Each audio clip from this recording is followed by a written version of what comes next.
If you wouldn't mind, Yeah. Chair. Celia, you mentioned that the building of new developments, that the flood risk was often underestimated. Would you just be able to go into a bit more depth as to who is underestimating this and why you think that might be happening? Yeah, so a really key piece of evidence in the planning system is called the Strategic Flood Risk Assessment, and local planning authorities are required to produce one. It's not a statutory requirement, it's a policy obligation.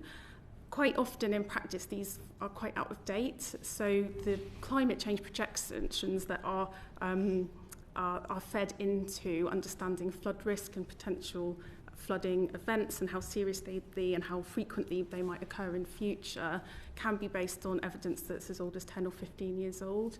So we really would support a recommendation that there should be a statutory obligation to keep those pieces of evidence up to date.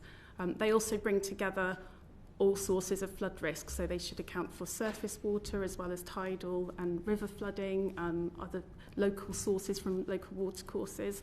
But some of them that we've come across in our research are quite thin, really, in terms of their understanding of surface water in particular, and I think that's a kind of weak spot in terms of our understanding of risk and how that plays into the planning system.